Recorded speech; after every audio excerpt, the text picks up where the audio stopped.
Hi, I'm Jason Boak. I'm with SouthDakotaHunting.com. I'm sitting here with Russ Roberts. Russ was part of the stakeholders group that's been participating with the South Dakota Game Fish and Parks as they review the deer management plan for the state of South Dakota. Russ has put together a pretty comprehensive plan of proposed alterations to help improve what he believes is some of the deer management for the state of South Dakota. Russ has got quite a few points, different things that adjust license allocation, preference points, landowner, all in an attempt to help Game Fish and Parks, help the hunters in South Dakota, help our system of deer management get better. I've asked Russ to sit down with us today to explain some of his points, kind of share with us his perspective on it, how he got involved with the stakeholders group with Game Fish and Parks, and explain to us some of the benefits and changes that his plan would provide for deer hunting in South Dakota. Thank you, Jason, for the time to do this. First off, I'm going to introduce who I am. I was born and raised in Spearfish, South Dakota. I have an outfitting business in South Dakota and one in northeast Wyoming as well. I will make that perfectly clear from the beginning. The other thing I want to make very clear from the beginning is there is nothing in this proposal. I challenge anyone to find anything in it that is a benefit to outfitters, or for that matter, any one group, period. Sure. I have tried very, very hard to make sure that every type of hunter in South Dakota, whether they be resident or non-resident, is considered. Landowners, how their considerations are, what will work for Game Fish and Parks for management. It's my best attempt at making it a level playing field for everyone and what is best overall for South Dakota deer.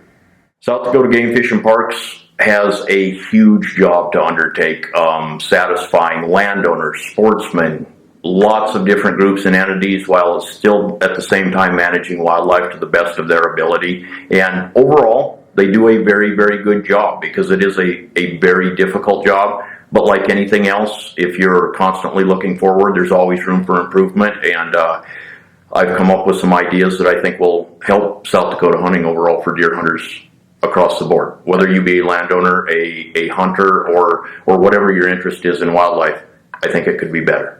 So inside of some of the different plans that are being created, how did you get involved with GFP as far as developing a plan that they would be looking at or considering aspects of? Well, they started their 5-year deer management plan this last year. Being involved in it, I was asked to be part of that by South Dakota Game Fish and Parks. It included many, many different categories across the state. There were East and West River landowners involved in the process, South Dakota sportsmen's clubs, whether it be South Dakota bow hunters, South Dakota Wildlife Federation, smaller hunting clubs scattered throughout the state. Many of them were represented. Stock growers, agricultural groups in general were represented.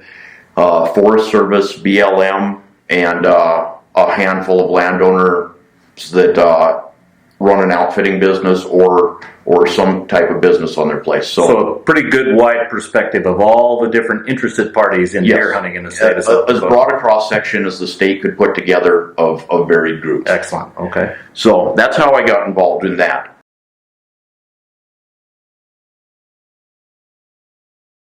Currently, the availability for hunting in South Dakota, as we all know, is outstanding. Everybody can apply for tags. There's a lot of freedom in what we have the opportunity to hunt. Many tags are available to residents only, which we very much enjoy. But inside of the new plan, or some of those that are being considered, there are potential changes. Tell us a little bit about what exists and what is available to the hunters of South Dakota. Not only so the viewers outside of the state can understand what it is that the new plans are being contrasted against. Okay. Currently in South Dakota, hunters do have a lot of options. They can put in for a statewide archery tag with unlimited licenses. You can only get one of them as a statewide, but unlimited quota, no application deadline. Same thing for East or West River archery. So you have 3 options on your archery tags. Those go for resident and non-resident both. Other options are Black Hills deer tags, resident or non-resident, either one. West River deer tags, resident or non-resident. East River deer tags, resident only for rifle season until leftover tags are available.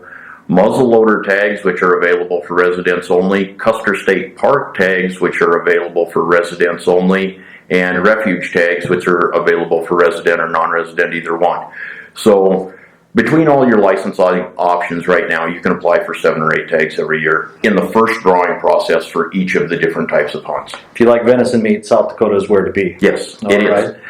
That being said, all those options are a double-edged sword, because every time everyone is allowed to put into that same pool, it is depleted by exponentially every direction you want to go, because there is no process currently to where you have to make a choice onto which tags are most important for you that you apply for, thus limiting the amount of people in each draw to make your draw odds greater. So if I want to spend the money to apply for every single deer tag, I can do so, diluting the pool, applying for a Yes. single tag. Yes.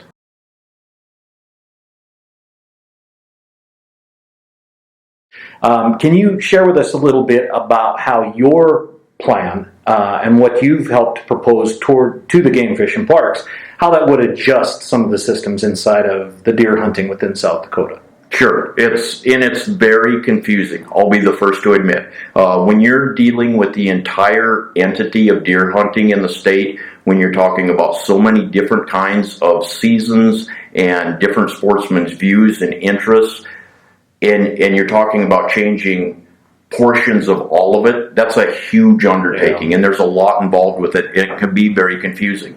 And because of my background and what I do, I'm very familiar with the state laws and rules and regulations and how things work. Maybe not as much as some, Sure. Probably more than most. Okay. So that being said, it gives you a little more insight to where it's easier to understand changes than would be if you didn't keep up on the laws all the time. Sure. Plan is 2 pages long. There's a lot of information in it, but I've condensed it enough to where it covers the high points to where people can understand what is meant by it. As you watch the video of this interview, this document will be attached to the bottom of the article, so you can download and see firsthand what it is Russ is referring to. One thing that everyone is going to have to notice or see on this deal, there's give and take with all of it. Yeah. With every opportunity comes a freedom that's a little tighter or less than it was before. Mm-hmm. And there's give and take on both sides. And basically what this does is there's people in South Dakota on both sides of the spectrum, with the majority falling in the middle somewhere. But you have a handful of people getting 5, 6 buck tags every year. There's a handful of people out there applying for 5 or 6 different tags that they don't draw any of them. Mm-hmm. And the majority of people are falling somewhere in the middle. By design, what this is intended to do is eliminate those people that are getting 5 or 6 buck tags and eliminate the people that aren't drawing any of their tags and moving it towards the center for everyone. So the full intent of this in making the adjustments of what you can apply for is to level out, or not necessarily ensure fairness, but assure everyone or most everyone is successful in their application for a buck tag. Yes, under this system, I thoroughly believe, just by looking at the numbers, between the first draw period and the second draw period, there would be almost nobody in this state that did not have a deer tag in their pocket in a unit they really wanted to hunt between those 2 drawings.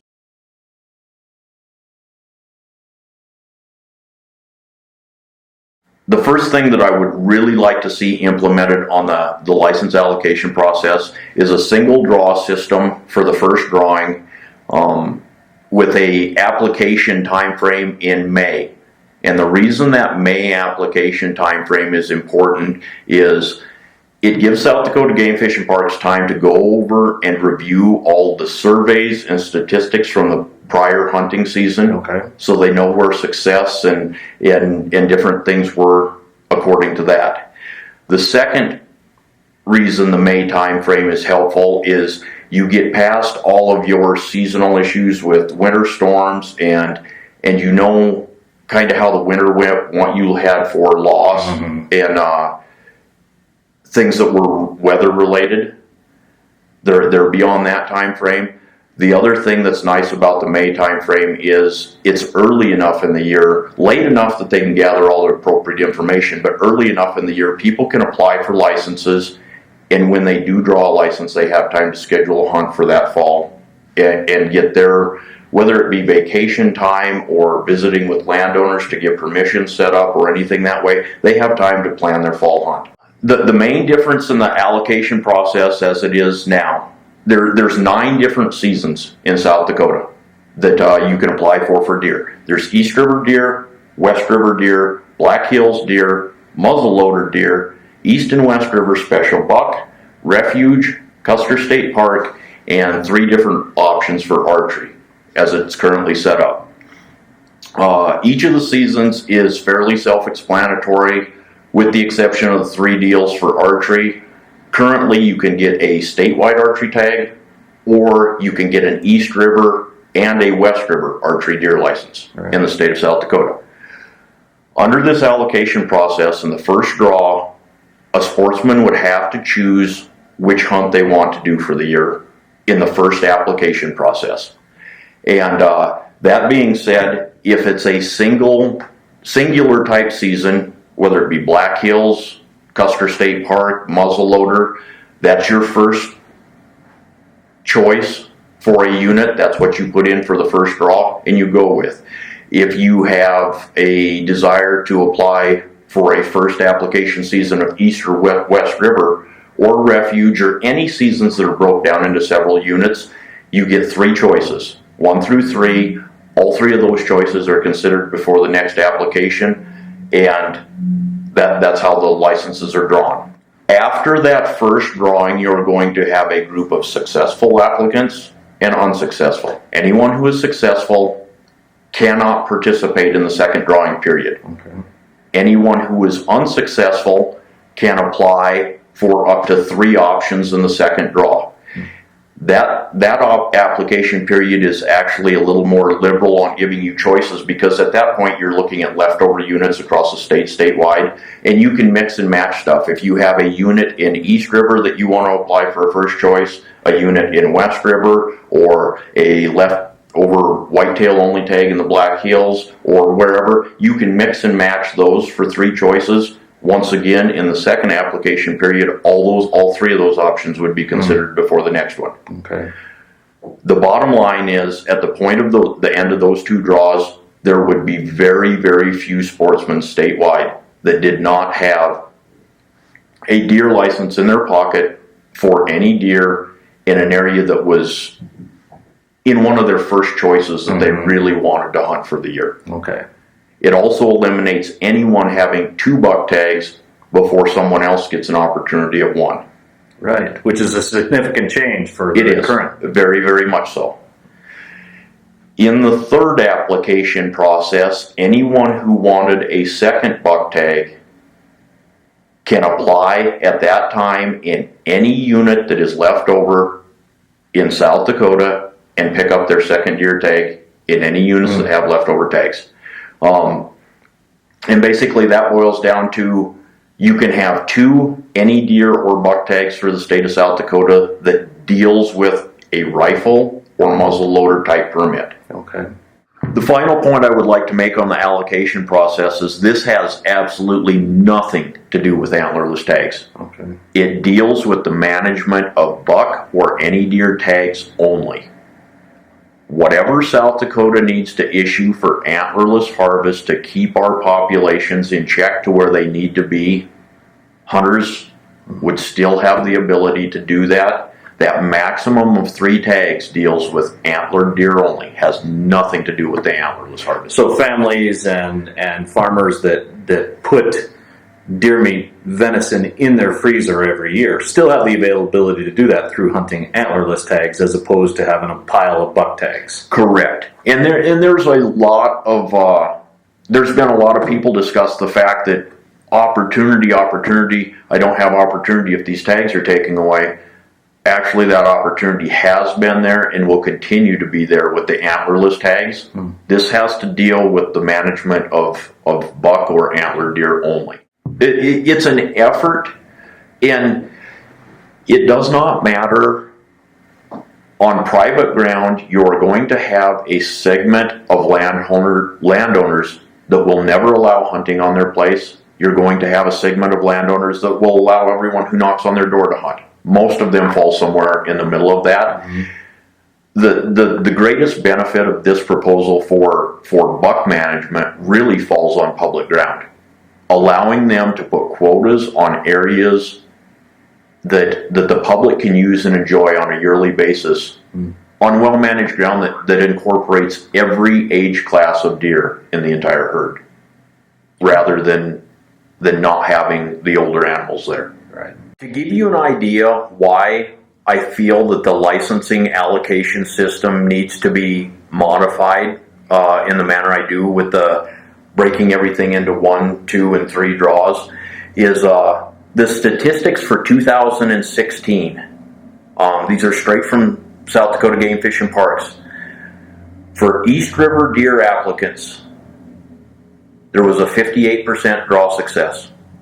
For West River deer applicants, there were 54% draw success. For Black Hills resident applicants, there was a 29% draw success. And these were people that put in for those specific draws. If they were to be made to make a choice, and I realize you're taking into account variables here that people would have to do the same thing as they did previously, but it gives you a pretty good insight on how things would be. 58% drew their East River deer tags. If they had to make a choice for their first application process to one, it would have been 81% using the same numbers. That's a 23% increase. On West River, it was 54%. It would have been 88%. That's a 34% increase. On Black Hills deer, it would have been 65%. That's a 36% increase. And that's for people who put in specifically for only East River, West River, or Black Hills, as opposed to what the draw odds were with people being able to put in for all of those. Those numbers would even get bigger if you put muzzleloader, Custer State Park, and all the other licenses in there at the same time. And granted, you're taking a little bit of liberty there that people would have to do the same thing, but the correlation is there, and it shows that the percentages jump dramatically. And that's what it would do to increase your odds of drawing a tag if you made it a single application period and people had to make a choice in the first drawing.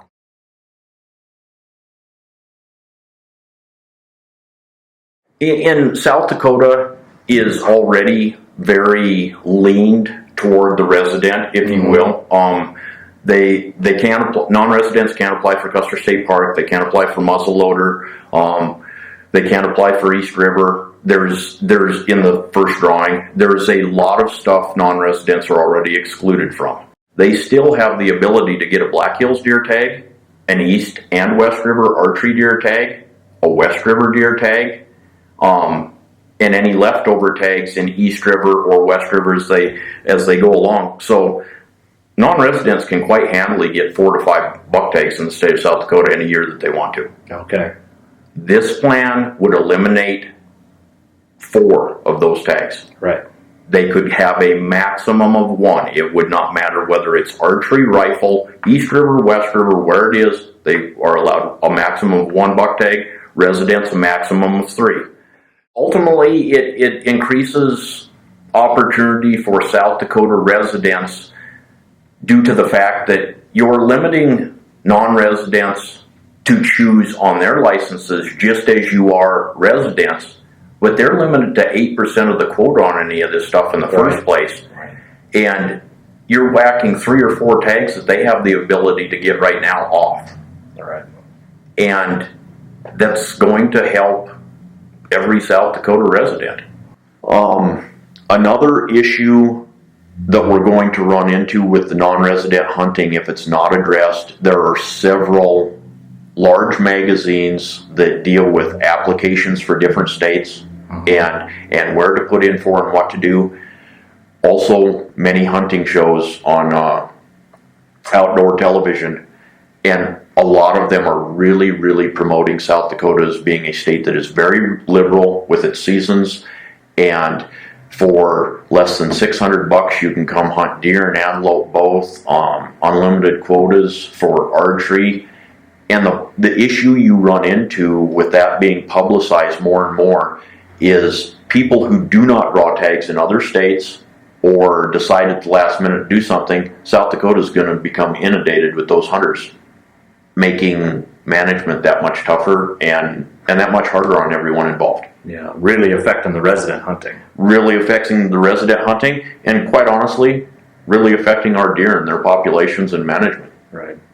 One of the other differences I would like to see in the application process, currently non-residents are not allowed to apply for a muzzleloader tag, an East River special buck tag, or East River until there are leftover drawings. Okay.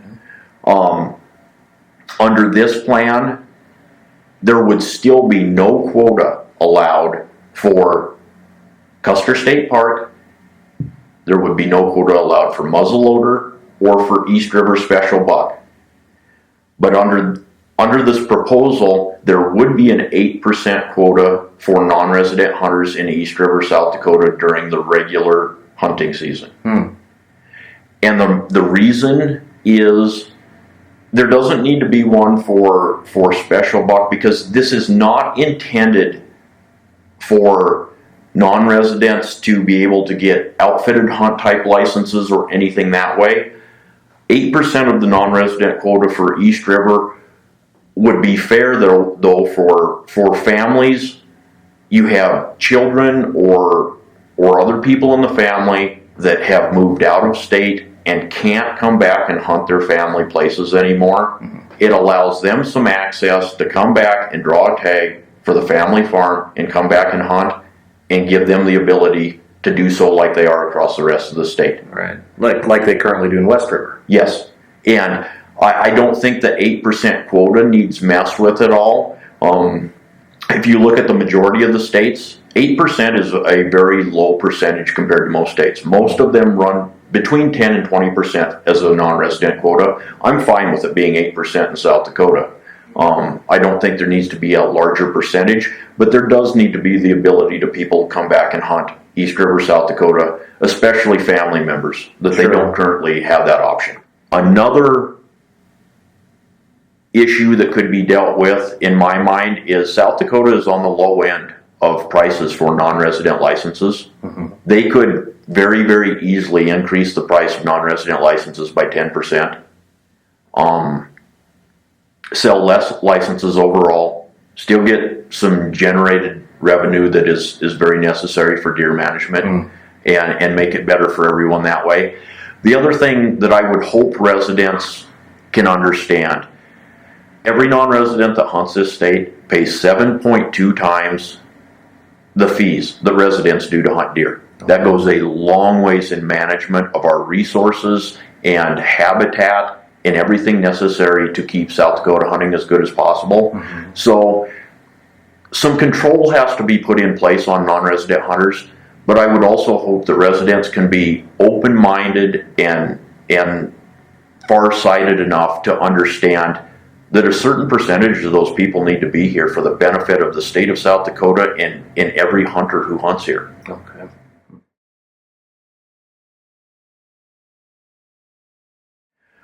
Underneath the archery end of it, residents would still be allowed any deer tag good for statewide with no application deadline and no quota. Statewide, with the exception, and this is one of the major changes, to large portions of public ground. Okay. And the large portions of public ground would include the Black Hills National Forest and Custer National Forest. And then you have three major grasslands in the in South Dakota. And those 3 grasslands are Buffalo Gap, Fort Pierre, and Grand River national grasslands that encompass a lot of country. Those large chunks of public ground would be broken into units with quotas on them that are limited quota issue tags. And because of having a limited quota tag in there, Game Fish and Parks can actually manage for numbers appropriate to what can be taken off of there and hunter density to manage the deer to the best of their ability, and also have a set number of hunters out on our public grounds at any one time to give a quality experience for the people who draw licenses. Okay. So how does the mix of an archery tag with potentially the 2 buck tags, the first draw success, the third draw success, now you want an archery opportunity to utilize your archery? Correct. Explain that to us. Okay. The only difference between the way it currently is and the way it would be underneath this proposal is if you wanted to hunt one of those limited access public ground tags, you would have to apply during the rifle season for a limited access straight archery tag for that public ground. Okay. Other than that, your statewide tag is good to go as it currently is. The other major change with the way seasons would be run with this is on the 2 rifle tags that you are able to apply for and draw. Any unit that you draw your tag for, you could buy an archery stamp for after you've drawn that rifle tag. You buy the archery stamp, and what that allows you to do is you can hunt the entirety of the archery season in the unit that you drew that deer license for the rifle season. It does not allow you the harvest of an extra deer. It allows you the extra time in field to hunt the entire season. So you can archery hunt anytime during the archery season in that particular unit. If you're unsuccessful, you can hunt during the rifle season. But the bottom line is it's better for deer management all the way around because they already sold that license. It's in part of the quota. Mm-hmm. They know how many deer that they want taken out of there. It just gives you a choice how you actually want to hunt or harvest that deer, and it gives you the extra time to do so. So under your plan, you could have a archery tag statewide. You could have your first draw success and your third draw success. But as a archer, your focus being on archery hunting, you could take those 2 rifle tags that you were successful with and hunt all 3 archery with the archery stamp. That is correct. Okay. It allows you to mix and match that way. You don't have any more harvest of deer for management purposes, but you have a lot of flexibility on whether you want to harvest all 3 deer with your archery gear, or whether you want to harvest 1 with a rifle and 2 with archery, or whether you want to take your 2 rifle deer and have an opportunity to hunt archery. It gives you a lot of flexibility. Okay. Without over harvesting of deer in any particular unit because of the quotas. Sure.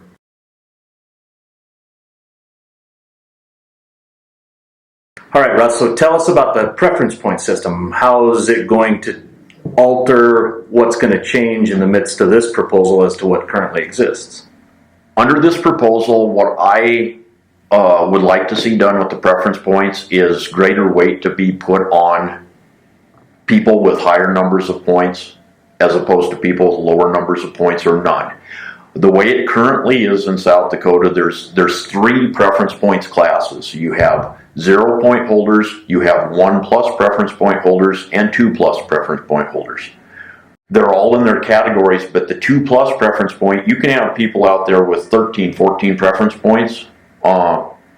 You can have people with 2 preference points. They're in the same draw. You get your name put in the hat more times if you have more points, but you're in the same drawing process. The system that I would like to see incorporated is more of a straight preference point draw with 75% of the licenses going from the highest point holders on down. So anyone with 13 points would draw before someone with 12. Anyone with 12 would draw before someone with 11 for 75% of the tag allocation. For 25% of the allocation, it would be a random draw, and that would allow some people that are new to the sport of hunting, kids, other people that haven't had a chance to get preference points, at least the ability to draw some of the tags. So it kind of levels things out to where everyone has an option of drawing a tag, but the people who really put in the time to try and get a tag, they're taken care of first. With the exception of a handful of units, Black Hills any deer, Custer State Park deer, and maybe a couple of units in East River, most people would draw tags with no more than 2 or 3 points statewide for any place they wanted to hunt deer, with the exception of a handful of places. Okay. Going back to the 2014 survey that South Dakota Game Fish and Parks took, 54% of survey requests supported a greater weight be put on preference points, so people with the most points drew. People want their points to actually get them licenses at some point, rather than it being so random. Sure. They want the points to matter. If I'm going to invest the time or invest the money to get those points, when I apply, I want them to matter. Right. And it makes it easier to look at draw odds and statistics and really know when you're going to have a good chance of drawing a tag, so you can plan a hunt out and apply accordingly. Excellent. Okay.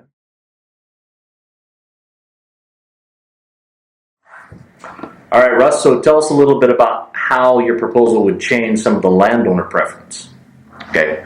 Landowner preference is a very heated topic at times in South Dakota about how it works, and I think there's a fairly large portion of people out there that don't understand exactly what all is incorporated in landowner preference.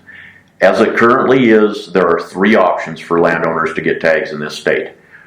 The first one being they get 50% of the quota in any of the regular deer drawings in the state.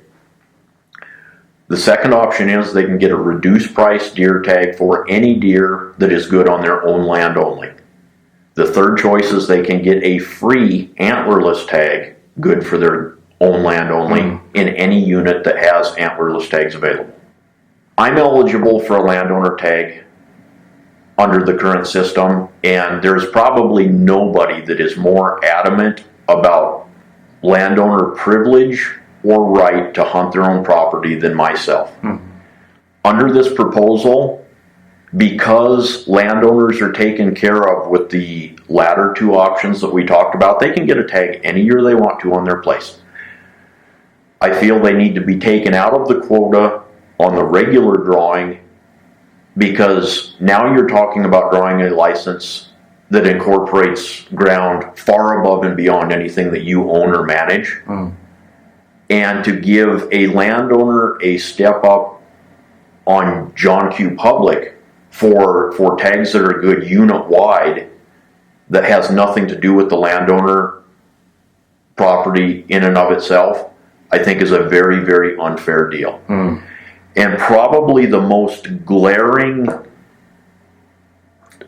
season where this will come up is there are 200 any deer tags available for Black Hills of South Dakota.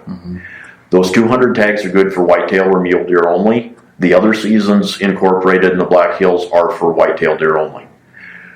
Out of those 200 tags, landowners are eligible for 100 of those. Those get sold out every year, and I think it would be a very fair assessment and safe to say that out of those 100 tags, there is a very large portion of those landowners that don't even have mule deer on their place, and yet they qualify for half of the tags in that unit. And you've got other people that have waited 10, 15, in some cases maybe 20 years for an any deer tag, and you have landowner eligible preference for a license for an animal that doesn't even exist on their place. On their property they own. Yes. Right.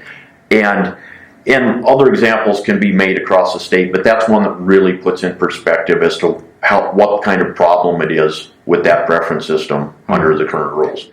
And the other thing that this does is, in that 2014 survey, they asked landowners how likely they would be to implement habitat improvement on their places for wildlife, specifically for wildlife. And landowners are the greatest asset in the world to wildlife. they can benefit them so far above and beyond what other people can do by giving them quality habitat and places to live and some protection. That being said, if you have a mandatory system to where your landowner preference is good for your property only, it gives each and every landowner a little more incentive to take care of the wildlife on their place, and that's a good thing for South Dakota as a whole and all the wildlife that lives there.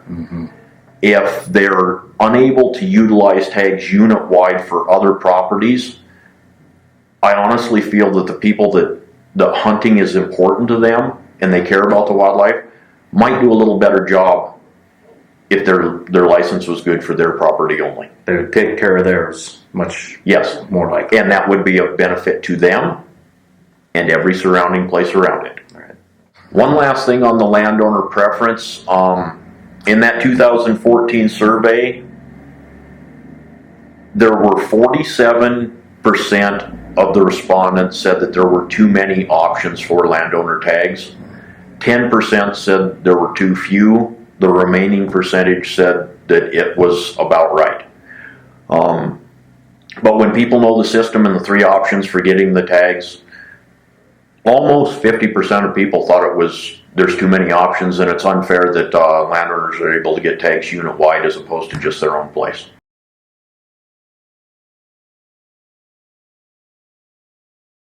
I am a very big supporter of doing away with any set or scheduled seasons after the 31st of December on any given year. Okay. Wildlife management is a very tricky deal, and you're going to have weather conditions come up and other things that happen that change the plan every year. And you have to be able to roll with that and do stuff accordingly. And I think Game and Fish has tried very hard to do that. If you have areas that you know have a huge population of deer that are going to be a problem, that needs to be dealt with either during the season or directly thereafter in the December timeframe for several reasons. One is the majority of the bucks at that point are still packing their antlers, and the average hunter can decipher between a buck and a doe at that point. So when you're doing a depredation hunt, you're actually culling does rather than males. Another reason for it is those does are very recently pregnant. Their body hasn't been stressed as much. They're not packing fawns that are as developed. The other thing is they have not been stressed as much by winter at that point. They're in better condition overall.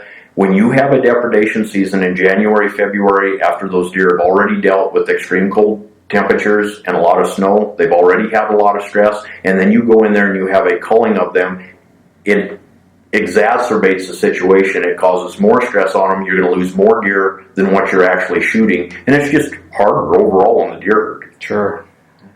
The earlier you can get depredation taken care of early in the season when you know there's going to be a problem, the easier it's going to be on the deer herd and the better it's going to be for landowners as well. Okay.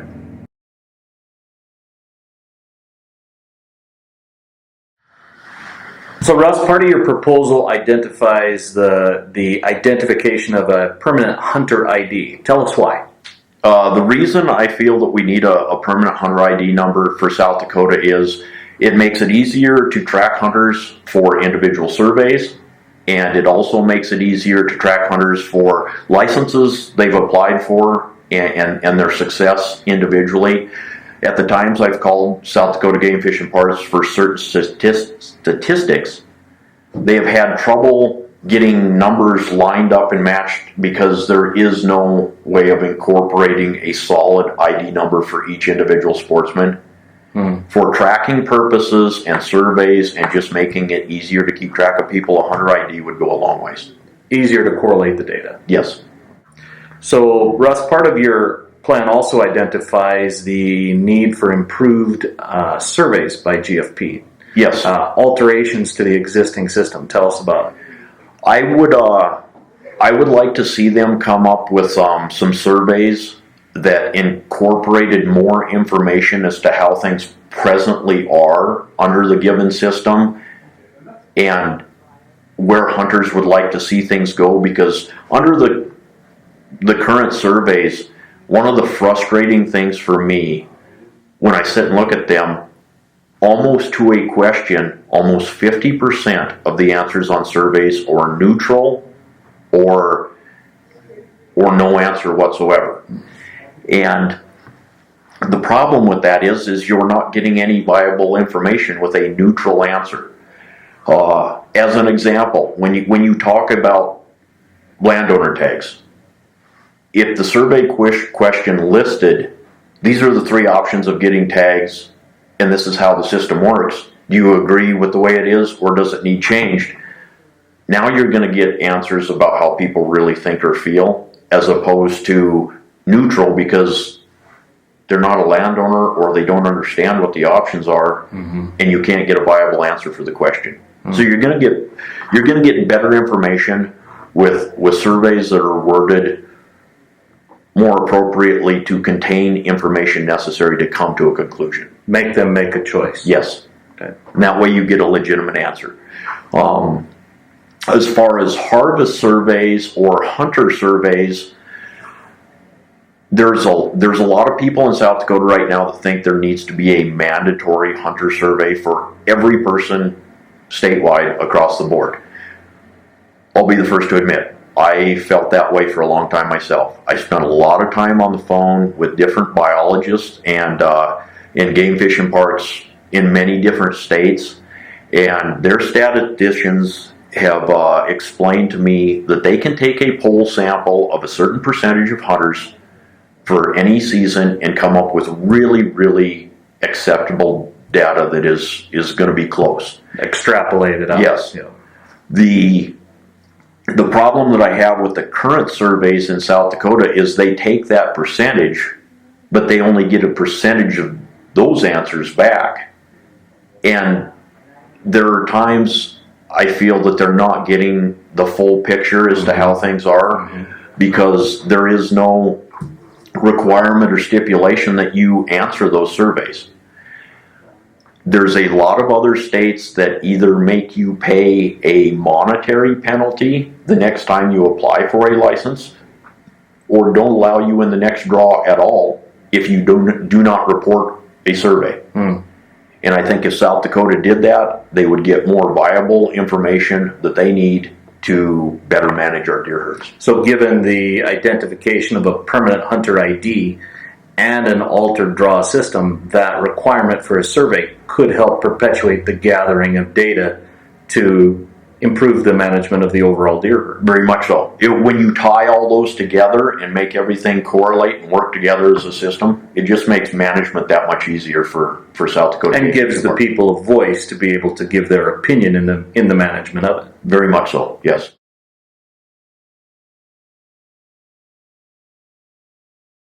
Outfitting in general in South Dakota, most of the time you bring that up, people are very unhappy, dissatisfied, and they don't like it. And it's just like every other industry. There's really, really good people that do it. There are some that probably should be doing something else, to say the least. In other states, I'm licensed in Wyoming. I have to have an outfitter's license. My guides have to be licensed. I have to fill out reports of who was in camp and when they were there and what they harvested, so the state can keep statistics on all that. In South Dakota, I have to have a sales tax license. And that gives me a lot of freedom. I understand that and I enjoy it. The part that I dislike about it is the fly-by-night people that are out there that are looking to make a quick buck and not take care of people and put other people in the industry in a bad light. There's no accountability, and that part of it I greatly dislike. And to be perfectly honest with you, I would rather put up with the extra work of doing things the right way as to put up with people giving the industry a bad name that it shouldn't have. Gotcha. And if I understand your proposal correctly, part of that process then ensures that some of that data gets back to the state so that they understand and can know what's been going on, through somebody that understands the industry. Exactly. Yes. It's and it'd be much more expensive it would be a lot more work, a boatload more work, because I already deal with it in one state. That being said, I would just like to see the problems go away that don't necessarily have to be there. Okay.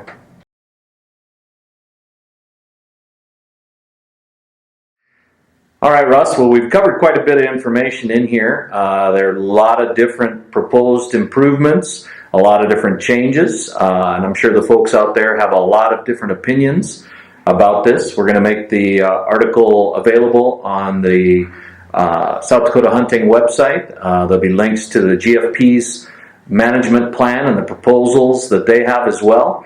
Tell us a little bit about what hunters should do if they have opinions or have comments that they want to provide to the GFP. I think the more people that get involved with this, the better. And if you can always remember to keep comments as constructive as possible and with as much facts as possible, it's more relevant and it makes it easier for everyone.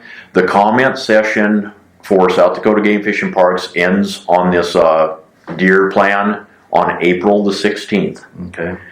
You can jump on South Dakota Game Fish and Parks website and fill out a comment electronically that way. You can write them a letter and mail it to them, but by the 16th of April is the end of the comment period.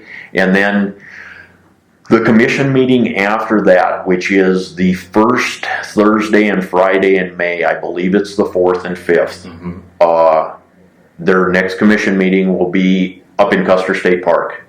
And for folks on our end of the state, it's close and easy to get to. And if you have anything that you want your voice to be heard on to make management better for South Dakota deer, it's a great opportunity to get down there and speak to commissioners and stand up in the meeting. And we'll make the email address that you can direct your comments directly to, the links to mail it in case you want to write out a letter. All of that will be available in the article. We thank you for coming in today, Russ, and sharing with us a little bit on the proposals and the deer management plan that's being considered. It's important for every South Dakotan. Thank you. I appreciate the time very much. And if you'd be kind enough, put my email address on with all this stuff, and anyone who has any questions or wants to talk more, if it has to do with deer hunting, I'd love to visit with you. Will do. All right. Thanks. Thanks.